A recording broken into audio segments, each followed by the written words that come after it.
वीणा वादनी माँ सरस्वती के श्री चरणों में मैं नमन करता हूँ। प्यारे विद्यार्थियों, एस मंगल क्लासेज में आप सभी का स्वागत करता हूँ, अभिनंदन करता हूँ। बच्चों, शिक्षा मनोविज्ञान की सीरीज चल रही है जिसमें मैंने आपसे क्रियात्मक अनुसंधान आरटी 2009 एनसीएफ 2005 के महत्वपूर्ण प्रश्न पूछे हैं। अब इसी श्रृंखला में शिक्षा मनोविज्ञान का जो अगला टॉपिक है वो है अधिगम, लर्निंग। बहुत इम्पोर्टेंट टॉपिक है क्योंकि बच्चों first grade, second grade, REET, CTET, HTET सभी में इसके प्रश्न आते हैं।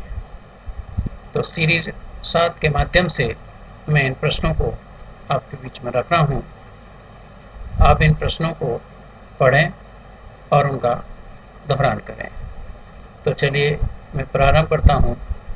पहला प्रश्न, पहले प्रश्न को पढ़िए बच्चों। अनुभवों द्वारा व्यवहार में होने वाला परिवर्तन क्या कहलाता है? अनुभवों द्वारा व्यवहार में होने वाला परिवर्तन क्या कहलाता है? 4 विकल्प हैं आपके पास। पहला विकल्प है अधिगम, दूसरा है समायोजन, तीसरा है अभिप्रेरणा और चौथा है चिंतन। जैसा कि आपको ध्यान में है, आपने पढ़ा होगा अनुभवों द्वारा व्यवहार में होने वाला परिवर्तन, यानी जो हमारा बालक है उसमें जैसे जैसे अनुभव आते हैं तो उसके व्यवहार में भी क्या होता है? परिवर्तन आता है। और जब परिवर्तन आता है तो परिवर्तन किससे आता है? सीखने से आता है। अनुभव जो आते हैं वो किससे आते हैं? सीखने से आते हैं। इसलिए अनुभवों द्वारा व्यवहार में होने वाला परिवर्तन क्या कहलाता है बच्चों? अधिगम कहलाता है। ऐसा आपकी रीट की परीक्षा में प्रश्न पूछ लिया जाता है, इसलिए ध्यान में रखिएगा। प्रश्न नंबर 2, सीखने या अधिगम। देखो, सीखना और अधिगम दोनों समानार्थी शब्द हैं। सीखने या अधिगम शब्द में वातावरण संबंधी आवश्यकताओं की पूर्ति के लिए व्यवहार में होने वाले सभी प्रकार के परिवर्तन सम्मिलित हैं, यह कथन है। तो ये पक्का मान लीजिए कि कथन पर आधारित प्रश्न आएगा ही आएगा। तो यह प्रश्न भी इम्पोर्टेंट है। 4 विकल्प हैं आपके पास। क्या यह कथन वुडवर्ड का है, क्रो एंड क्रो का है, गार्डनर मर्फी का है और हिलगार्ड का है? तो कहीं ना कहीं हम देखें तो सीखने या अधिगम शब्द में वातावरण संबंधी आवश्यकताओं की पूर्ति के लिए जो बात करते हैं वो करते हैं गार्डनर मर्फी।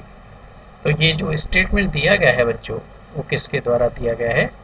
गार्डनर मर्फी के द्वारा दिया गया है। तो ध्यान में रखो, जो वातावरण संबंधी आवश्यकताओं की पूर्ति के लिए व्यवहार में होने वाले सभी प्रकार के परिवर्तनों की जो बात करते हैं वो कौन है? गार्डनर मर्फी हैं। नेक्स्ट प्रश्न, यह भी कथन पर आधारित है। अनुभव के द्वारा व्यवहार में होने वाले परिवर्तन को ही सीखना या अधिगम कहते हैं, यह कथन है। अब इसमें अनुभव के द्वारा बात, जो अभी पहला प्रश्न पूछा गया था उसका ये कथन है, अनुभव के द्वारा व्यवहार में होने वाले परिवर्तन को ही सीखना या अधिगम कहते हैं। यह किसके द्वारा दिया गया है? तो यह कहने वाले कौन है? गेट्स हैं।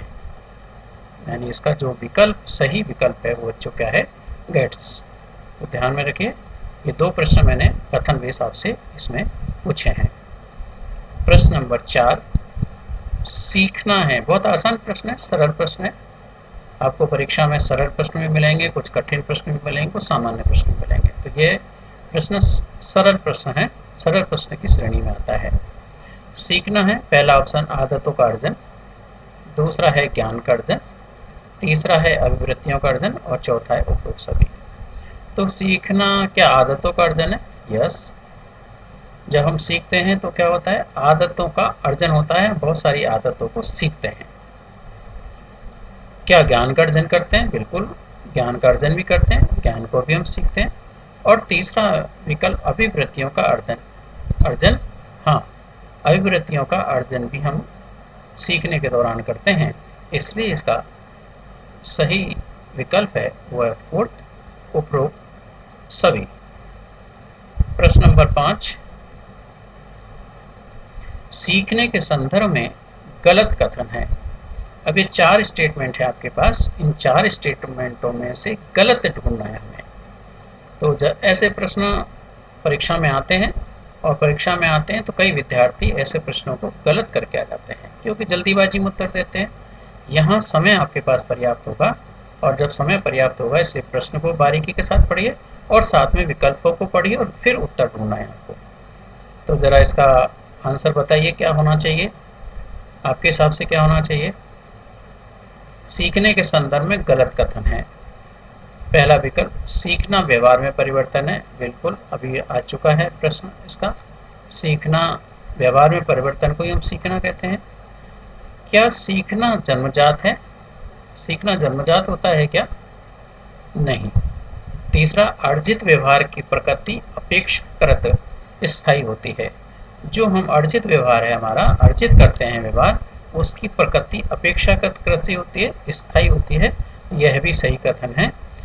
चौथा स्टेटमेंट है, सीखना जीवन पर्यंत चलने वाली एक सतत प्रक्रिया है। बिल्कुल, सीखना है वो ऐसा नहीं है कि हम जो हमारा शैशवावस्था काल है उसी में हम सीख सकते हैं।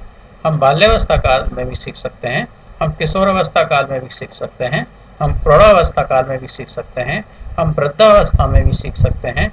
इसलिए जैसे शिक्षा एक जीवन पर्यंत चलने वाली प्रक्रिया है, उसी प्रकार सीखना भी क्या है, सीखना जीवन पर्यंत चलने वाली एक सतत यानी कंटिन्यूअस प्रोसेस है, ये सतत प्रक्रिया है। तो पहला वाला स्टेटमेंट सही है, तीसरा वाला स्टेटमेंट सही है, चौथा वाला स्टेटमेंट सही है।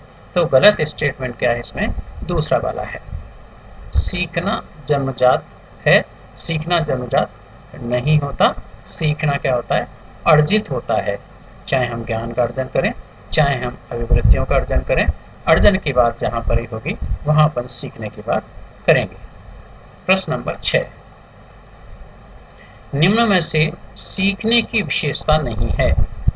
अब इसमें भी नहीं शब्द आ रहा है, तो सीखने की विशेषता नहीं है वो ढूंढना है।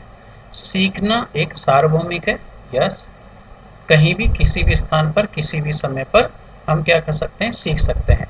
लर्निंग ऐसा नहीं है कि किसी निश्चित स्थान पर सीखने की बात करते हो। लर्निंग ऐसा नहीं है कि हम निश्चित समय में सीखने की बात करते हो। नहीं, जो सीखना है वो हमारा कहीं भी किसी भी स्थान पर हम सीख सकते हैं। इसलिए पहला वाला जो स्टेटमेंट है वो सही है, विशेषता है। दूसरा स्टेटमेंट है, सीखना उद्देश्यपूर्ण एवं लक्ष्य निर्देशित होता है। यस, जब हम सीखते हैं तो कहीं ना कहीं उद्देश्य को लेकर के सीखते हैं, लक्ष्य हमारे सामने होता है। तो दोनों ही बातें यहाँ पर, उद्देश्यपूर्ण एवं लक्ष्य निर्देशित होता है। तीसरा विकल्प है आपके पास, सीखने के लिए बाह्य उद्दीपन की आवश्यकता नहीं होती है। तो तीसरा सोचने के लिए है आपके पास में कि क्या तीसरी विशेषता हो सकती है। जरा चौथी को और पढ़ लें, फिर इसका आंसर अपन निकालेंगे। चौथा है, अधिगम एवं विकास एक दूसरे के पर्याय नहीं है। यस, अधिगम और विकास एक दूसरे के पर्याय नहीं होते। ऐसा नहीं होता कि अधिगम है तो विकास है, या विकास है तो अधिगम है। ऐसी बात अपन नहीं कह सकते, पर्याय नहीं है। तो यहाँ जब हम सीखने के लिए बाह्य उद्दीपन की आवश्यकता की बात करते हैं, तो कहीं ना कहीं जब हम सीखते हैं तो आपको ध्यान में आता हो कि जब बच्चों को पुरस्कार की बात करते हैं, प्रगति की बात करते हैं, तो बच्चे ज़्यादा से ज़्यादा सीखने के लिए क्या होते हैं, उत्सुक होते हैं।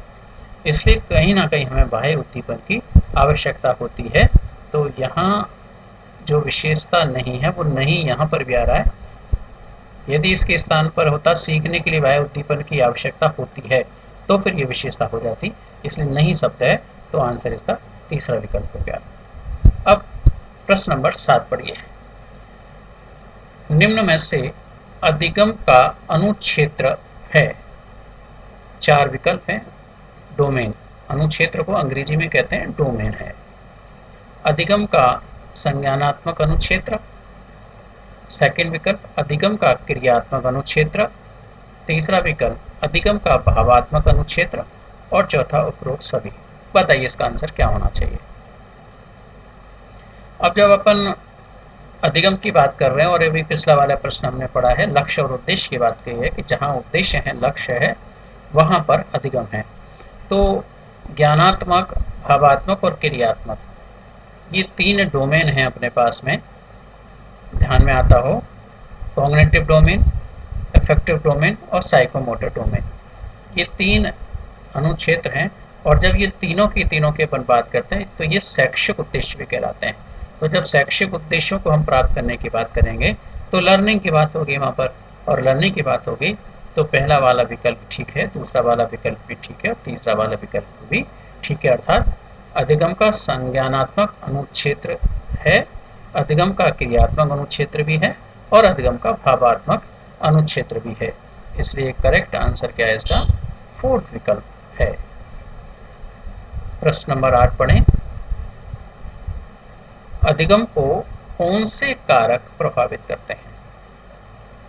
यानी जो हमारी लर्निंग है उसको कौन कौन से कारक प्रभावित करते हैं? पहला, विद्यार्थी या अधिगमकर्ता से संबंधित कारक। क्या अधिगम को विद्यार्थी प्रभावित करते हैं, जिसको हम अधिगमकर्ता भी कहते हैं? बिल्कुल। विद्यार्थी जिस प्रकार के होते हैं अपन जानते हैं, जब हम बुद्धि को पढ़ते हैं तो बुद्धि कई प्रकार की, हमें बुद्धि लब्धि कई प्रकार की नज़र आती है, और जब बुद्धि लब्धि कई प्रकार की नजर आती है और बुद्धि के भी कई प्रकार नज़र आते हैं, तो बालक में जैसे जितनी बुद्धि होती है उसके हिसाब से बालक सीखता है। तो निसंदेह अधिगम को विद्यार्थी या अधिगमकर्ता से संबंधित कारक प्रभावित करते हैं। दूसरा, अध्यापक एवं विषय वस्तु से संबंधित कारक भी प्रभावित करते हैं, क्योंकि अपन जानते हैं किसी अध्यापक की बात हमें बहुत जल्दी समझ में आ जाती है और किसी अध्यापक की बात बहुत देरी के साथ समझ में आती है। ऐसी कोई विषय वस्तु हमें कठिन लगती है और कोई विषय वस्तु हमें सरल लगती है। अर्थात किसी विषय वस्तु को तो हम आसानी के साथ अधिगम कर लेते हैं और किसी विषय वस्तु को हम आसानी के साथ अधिगमित नहीं कर पाते हैं। तो दूसरा वाला कारक भी प्रभावित करता है अधिगम को। तीसरा वाला है प्रक्रिया से संबंधित कारक। बिल्कुल, जो हमारा प्रोसेस होता है, प्रोसेस भी धीमी गति का होता है, अच्छी गति का होता है, प्रोसेस सहायक सामग्री के माध्यम से भी हो सकता है। तो यह कारक भी क्या करता है? अधिगम को प्रभावित करता है। इसलिए इसका सही आंसर क्या है? उपरोक्त सभी। प्रश्न नंबर 9 अच्छा प्रश्न है, ध्यान में रखिएगा। बहुत सारे बच्चे इस प्रश्न का उत्तर गलत करके आने वाले हैं और आपके दिमाग में भी चल रहा होगा कि इसका आंसर वाटसन होना चाहिए। नहीं, ध्यान से पढ़िए। व्यवहारवादी साहचर्य सिद्धांत के प्रवर्तक रहे हैं। प्रवर्तक रहे हैं, पहला विकल्प है थॉर्नडाइक रहे हैं, दूसरा वाटसन रहे हैं, तीसरा पेवलॉव स्किनर रहे हैं और चौथा ऑप्शन उपरोक्त सभी। तो व्यवहारवादी में खास तौर से जो नाम जाना जाता है वो वाटसन का नाम जाना जाता है, किंतु व्यवहारवादी साहचर्य सिद्धांत के प्रवर्तक थॉर्नडाइक भी रहे हैं, वाटसन भी रहे हैं, पेवलॉव भी रहे हैं, स्किनर भी रहे हैं। इसलिए इसका आंसर क्या हो गया बच्चों? उपरोक्त सभी।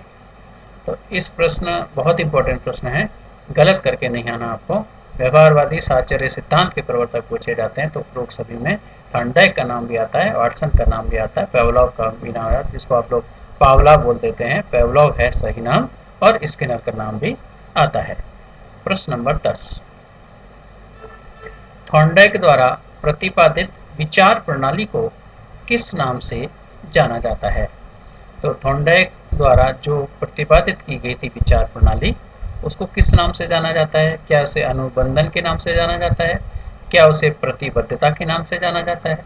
क्या उसे संयोजनवाद के नाम से जाना जाता है? क्या उसे शास्त्रीय अनुबंधन के नाम से जाना जाता है? इस प्रकार का प्रश्न आपकी परीक्षा में पूछा जाना है, इसलिए हमें क्या करनी है? उसकी पूरी तरीके से तैयारी रखनी है। आ सकता है प्रश्न। तो अनुबंधन के नाम से नहीं जाना जाता, प्रतिबद्धता के नाम से नहीं जाना जाता, इसको जाना जाता है संयोजनवाद के नाम से। ध्यान में रखना यहाँ पर। थॉर्नडाइक द्वारा प्रतिपादित विचार प्रणाली को किस नाम से जाना जाता है बच्चों? संयोजनवाद के नाम से जाना जाता है। अब प्रश्न नंबर 11, वाटसन, पेवलॉव एवं स्किनर की प्रणाली को किस नाम से जाना जाता है? वाटसन, पेवलॉव एवं स्किनर की प्रणाली को किस नाम से जाना जाता है? बताइए क्या आंसर होगा इसका। क्या प्रतिबद्धता के नाम से, संयोजनवाद के नाम से, शास्त्रीय अनुबंधन के नाम से, प्रयास एवं त्रुटि के नाम से? तो आंसर क्या हो जाएगा इसका? प्रतिबद्धता के नाम से। यानी वाटसन, पेवलोव एवं स्किनर की प्रणाली को हम किस नाम से जानते हैं? प्रतिबद्धता के नाम से जानते हैं। प्रश्न नंबर 12, ज्ञानात्मक एवं क्षेत्र संगठनात्मक सिद्धांत के प्रवर्तक रहे हैं। यह भी अच्छा प्रश्न है। ज्ञानात्मक एवं क्षेत्र संगठनात्मक सिद्धांत के प्रवर्तक रहे हैं। पहला ऑप्शन वर्देमेयर, कुछ लोग इन्हें वर्दीमर भी बोलते हैं, वर्देमेयर। दूसरा क्वेहलर, तीसरा लेविन और चौथा उपरोक्त सभी। तो जो ज्ञानात्मक एवं क्षेत्र संगठनात्मक सिद्धांत है, इसके प्रवर्तक वर्देमेयर हैं, इसके प्रवर्तक क्वेहलर भी हैं, इसके प्रवर्तक लेविन भी हैं। तो तीनों ने इसके प्रवर्तक के रूप में बात कही है, इसलिए इसका आंसर क्या हो गया? फोर्थ वाला विकल्प सही हो गया। प्रश्न नंबर 13, थॉर्नडाइक द्वारा अनेकों प्रयोग किस पर किए? यहाँ 99% विद्यार्थी इस प्रश्न का उत्तर गलत करके आएगा, क्योंकि हमारे दिमाग में सीधा सीधा सा सेट हुआ पड़ा है जो हम पढ़ते हैं और बहुत सारी पुस्तकों में के माध्यम से पढ़ते हैं। तो पावलाव की जब भी अपन बात करते हैं तो पावलाव की जब बात होती है तो वहाँ कुत्ता नजर आता है, यानी पावलाव ने जो प्रयोग किए हैं वो कुत्ते पर प्रयोग किए हैं। जब स्किनर की अपन बात करते हैं तो स्किनर के लिए हमें चूहा नजर आता है। उसी प्रकार जब हम थॉर्नडाइक की बात करते हैं तो थॉर्नडाइक में हमें बिल्ली नजर आती है। और यहाँ बिल्ली फर्स्ट ऑप्शन में है तो धड़ाधड़ बच्चे किस पर टिक करके आने वाले हैं? बिल्ली पर टिक करके आने वाले हैं, लेकिन आपको नहीं करना है। थॉर्नडाइक द्वारा मैं मानता हूँ कि बिल्ली पर उन्होंने प्रयोग किए हैं और बिल्ली पर रिजल्ट्स भी निकाले हैं। उनका प्रसिद्ध प्रयोग बिल्ली पर रहा है, लेकिन ऐसा नहीं है। थॉर्नडाइक ने बिल्ली पर भी प्रयोग किए हैं, थॉर्नडाइक ने मुर्गियों पर भी प्रयोग किए हैं, थॉर्नडाइक ने चूहों पर भी प्रयोग किए हैं। इसलिए इसका जो सही आंसर है वो क्या है? उपरोक्त सभी है। मुख्य प्रयोग है तब तो बिल्ली की बात करें, लेकिन प्रयोग तो इन्होंने चूहों पर भी किए थे, मुर्गियों पर भी किए थे और बिल्ली पर भी किए हैं, इसलिए इस प्रश्न का उत्तर गलत नहीं करके आना। 14वां प्रश्न, थॉर्नडाइक द्वारा बिल्ली पर किए गए प्रयोग में चालक है। बताइए, थॉर्नडाइक द्वारा बिल्ली पर बहुत अच्छे प्रश्न लेकर आए हूँ आपके लिए। थॉर्नडाइक द्वारा बिल्ली पर किए गए प्रयोग में चालक है। क्या लीवर है? क्या भोजन है? क्या भूख है? क्या लक्ष्य है? जो चालक है यहाँ पर वो क्या है? भूख।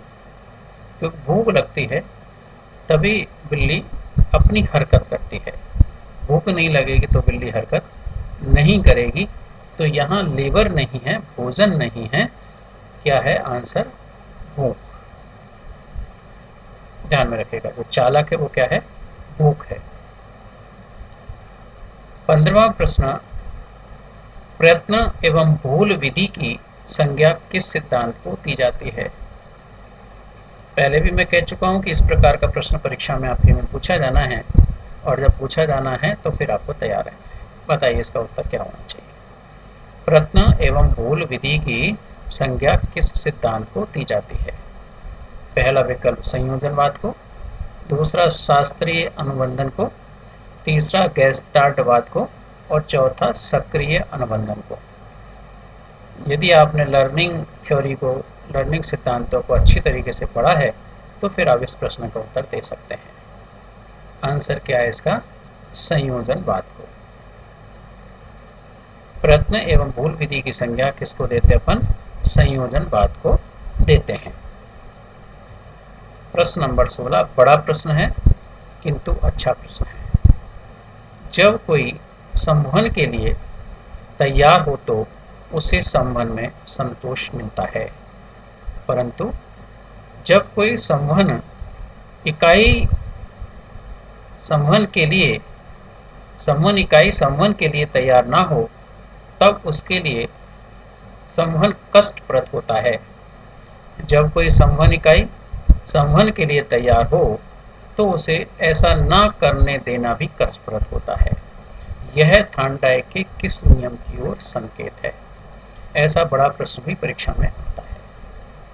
इसलिए जब भी कोई बड़ा प्रश्न हो उसको 2 बार 3 बार पढ़िए और उसके बाद फिर इसका उत्तर जो विकल्प के रूप में दिए हुए हैं उन्हें पढ़िए। मैं वापस रिपीट कर रहा हूँ इस प्रश्न को क्योंकि बड़ा प्रश्न है। जब कोई संवहन के लिए तैयार हो तो उसे संवहन में संतोष मिलता है। बिल्कुल सही बात है। परंतु जब कोई संवहन इकाई संवहन के लिए तैयार ना हो तब उसके लिए क्या होता है? संवहन कष्टप्रद होता है, यानी एग्री नहीं है, तैयार नहीं है, तो फिर संवहन उसके लिए क्या हो जाता है? कष्टदायी हो जाता है। जब कोई संवहन इकाई संवहन के लिए तैयार है तो उसे ऐसा नहीं करने दिया जाए तब भी क्या हो जाता है? कष्टप्रद हो जाता है। यह थॉर्नडाइक के किस नियम की ओर संकेत है? क्या उसे तत्परता का नियम कहेंगे? क्या उसे प्रभाव का नियम कहेंगे? क्या उसे अभ्यास का नियम कहेंगे? क्या उसे इन तीनों विकल्पों का उत्तर मानेंगे? अब कोई व्यक्ति काम करने के लिए तैयार हो जाता है और जब वो काम करता है तो उसे क्या मिलता है? संतोष की प्राप्ति होती है। जब कोई काम करने के लिए तैयार नहीं हो और उसे काम कराया जाए तो उसके लिए काम क्या हो जाता है? कष्टदायी हो जाता है। इसी प्रकार जब कोई काम करने के लिए तैयार हो और उसे ऐसा नहीं करने दिया जाए तो भी उसके लिए क्या होता है? कष्टप्रद हो जाता है। तो यहाँ आंसर आपके साथ निकल रहा है, इसे प्रभाव का नियम नहीं है, इसे अभ्यास का नियम नहीं है, इसे कहते हैं तत्परता का नियम। जो ये संकेत कर रहा है यानी काम करने के लिए तैयार, तत्परता यहाँ तैयारी से है। और जब तैयार है कोई काम करने के लिए तो जब वो काम करता है तो क्या होता है? संतोष की प्राप्ति होती है। जब वो काम करने के लिए तैयार नहीं है और ज़बरदस्ती उसे काम करा रहे हैं तो फिर वो उसे संतोष नहीं मिलता, कष्ट मिलता है। और काम करने के लिए तैयार है उसे काम नहीं करने दिया जा रहा है, यानी तत्पर है काम करने के लिए लेकिन उसे तैयार काम ही नहीं करने दिया जा रहा, तो फिर वो भी क्या होता है? कष्टप्रद होता है। इसलिए बहुत अच्छा प्रश्न है और इसका क्या है आंसर? तत्परता का नियम। प्रश्न नंबर 17, तत्परता का नियम बच्चे की अधिगम प्रक्रिया में किस महत्व को स्थापित करने का प्रयास करता है? आपने थॉर्नडाइक के नियमों को पढ़ा है। थॉर्नडाइक ने तत्परता का नियम, प्रभाव का नियम और अभ्यास का नियम 3 नियम दिए हैं यहाँ पर। और यहाँ अब तत्परता का नियम बच्चे की अधिगम प्रक्रिया में किस महत्व को स्थापित करने का प्रयास करता है, यानी बालक किस चीज़ से कार्य करने के लिए क्या होता है? तत्पर होता है। तो जरा इसके विकल्पों को पढ़ लें।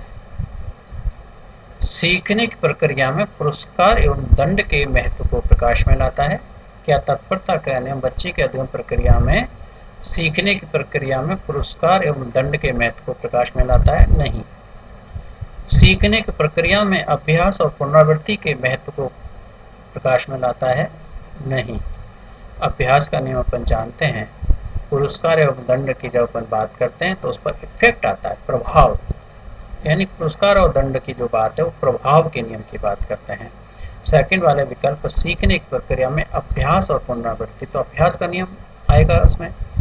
तीसरा विकल्प है सीखने की प्रक्रिया में रुचि, अभिरुचि तथा अभिप्रेरणा के महत्व को स्थापित करने का प्रयास करता है। अब देखिए तत्परता का नियम, अब यहाँ उपरोक्त सभी तो आंसर नहीं होगा लेकिन तीसरे वाले विकल्प को देख लें। तत्परता का नियम बच्चे की अधिगम प्रक्रिया में किस महत्व को स्थापित करने का प्रयास करता है? तो जब हमारा बालक तत्परता की स्थिति में है, कार्य करने की स्थिति में है, तो सीखने की प्रक्रिया में रुचि है, अभिरुचि है, अभिप्रेरणा है के महत्व क्या करता है? वो स्थापित करने का प्रयास करता है। इसलिए इसका आंसर क्या है? थर्ड विकल्प राइट आंसर। प्रश्न नंबर 18, निम्न में से थॉर्नडाइक का कौन सा नियम सीखने की प्रक्रिया में पुरस्कार एवं दंड के महत्व को प्रकाश में लाता है? बताइए।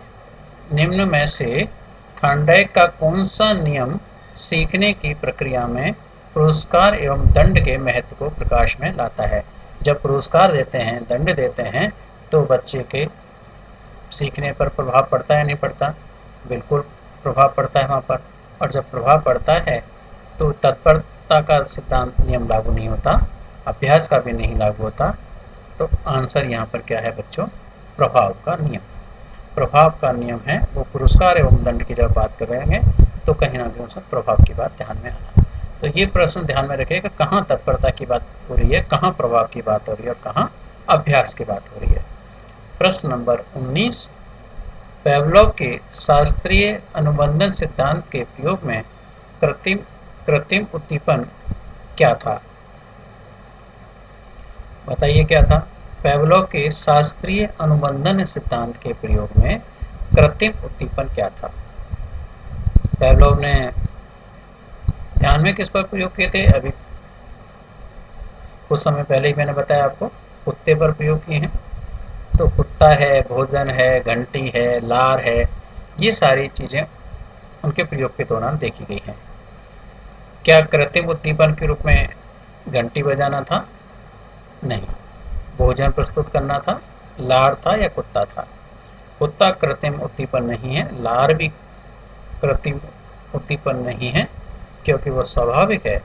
हमने क्या प्रस्तुत किया था उसके सामने जिसके कारण लार टपकी थी? घंटी बजाने से लार नहीं टपकी, भोजन प्रस्तुत करने, जब बार बार उस कुत्ते के सामने घंटी बजते ही भोजन रखा गया तो ध्यान में आता हो आपको कि एक बार ऐसा भी किया इन्होंने कि घंटी बजाई लेकिन भोजन प्रस्तुत नहीं किया, तब भी कुत्ते के मुंह से क्या टपकी थी? लार टपक गई थी। तो यहाँ जो कृत्रिम उद्दीपन का उपयोग किया था इन्होंने, वो क्या किया था?